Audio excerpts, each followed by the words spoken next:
Welcome to bird media. నేను మీ పవన్ కృష్ణమూర్తి. మిమ్మల్ని అడుగుతున్నానండి. చాలామందిని అడిగాను, పెద్ద సమాధానం ఏం రాలేదు. మళ్ళీ అడగాల్సి వస్తుంది. ఉచిత బస్సు ఏం చేద్దాం? ఇది ఎవరికి ఎంతవరకు ఉపయోగం, ఎవరికి ఎంతవరకు నిరుపయోగం? ఈ రెండింటి మీద చర్చ జరగాలి. సో మెజారిటీ ఎవరైతే ఉన్నారో వాళ్ళందరికీ కూడా ఉచిత బస్సు ఇవ్వడంలో తప్పు లేదు. ఎవరికి? విద్యార్థులకి ఇవ్వాలి, వృద్ధులకి, అది కూడా వెళ్ళి పని ఉన్నటువంటి వాళ్ళకి ఇవ్వాలి అని. మహిళలందరికీ కూడా ఉచితం అని చెప్తే ఏమైంది? లాస్ట్ టైం ఇలాగే కొన్ని వీడియోలు చేసి చూపిస్తే చాలా గట్టిగా విమర్శించారు కొంతమంది.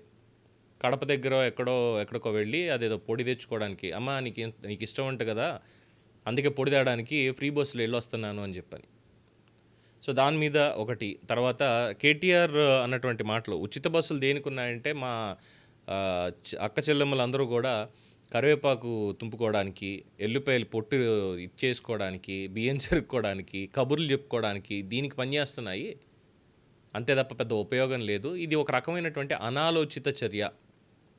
సర్వ్ ద నీడ్ అని ఉంటుంది చూసారా, అలాగా అవసరం ఉన్న వాళ్ళకి కాకుండా అందరికీ కూడా పెడితే ఇగో ఇలాగే తగలాడుతుంది అని చెప్పని విమర్శలు. ఇక్కడ ఇంకొక వీడియో చూపిస్తా చూడండి.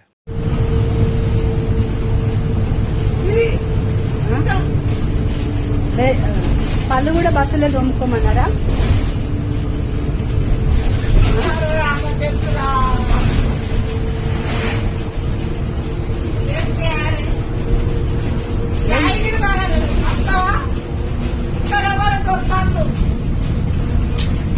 చూసారుగా, ఇది నాగర్ కర్నూలు జిల్లా పదర మండలం మద్దిమడుగు నుంచి అచ్చంపేటకు వెళ్తున్న ఆర్టీసీ బస్సు, ఉచిత బస్సు.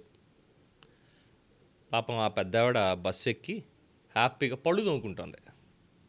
సైట్ సీయింగ్ అనమాట. మార్నింగ్ ఇన్ జనరల్ ఊళ్ళలో ఏం చేస్తాం? పందెం పొలం తీసుకొని నోట్లో వేసుకొని అలా వాకింగ్కి వెళ్తామని చెప్పి చెరువు గట్టుకు ఇంకో చోటకు పొలానికి అలా వెళ్ళి వచ్చేస్తాం ఇంటికి. అది మామూలుగా నడుస్తూను, ఎందుకంటే రోడ్లు ఉచితమే కదా. కానీ ఇక్కడ ఉచిత బస్సు పెట్టేసరికి సైట్ సీయింగ్ చూడాలనిపించింది మా ఆవిడికి. ఖాళీగానే ఉందిగా బస్సు, పర్వాలేదనుకొని ఎక్కేసి పళ్ళు తోముకుంటుంది. ఎందుకే అడిగింది ఉచిత బస్సుని ఏం చేద్దామని. అంటే ఉచితాలు అన్న దగ్గర ప్రజలే చెప్పాలండి. ఇప్పుడు రాజకీయ నాయకులు ఏం చేస్తారు? ఓట్లు కావాలని చెప్పి చాలామందిని సంప్రదించరు వాళ్ళు ముందు. ఈ పథకం అయితే వీళ్ళందరికీ సరిపోతుందని అనుకుంటారు. అందులో ఎవరికి ఉపయోగం ఉంది, ఎవరికి ఉపయోగం లేదు అన్న అంచనా వాళ్ళకు ఉండదు.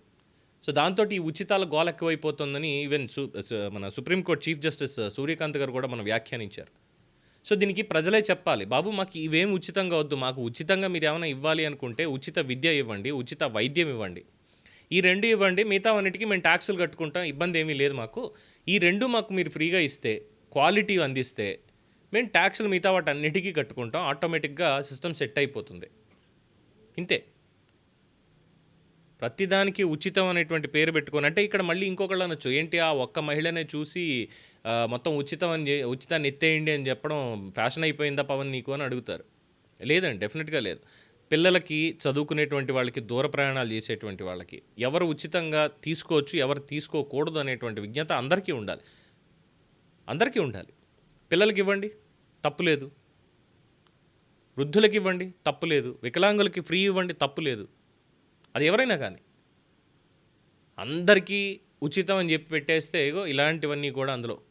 లాస్ట్ టైం బియ్యపు గింజల ఇది మన బియ్యంలో వడ్ల గింజ అన్నటువంటిది అనుకున్నాను చూసారా, అదే కాన్సెప్ట్ ఇక్కడ కూడా మళ్ళీ. సో కండక్టరు, డ్రైవరు, మిగతా ప్రయాణికులందరూ కూడా ఆశ్చర్యపోయారట, ఏంటిది బస్సు ఎక్కి ఇక్కడ ఏంటి పని అని. ఇలా ఉంది మరి. ఏం చేద్దామంటారు ఉచిత బస్సుని? మీ అభిప్రాయం తెలియచేయండి. చూస్తూనే ఉండండి ది బర్డ్ మీడియా.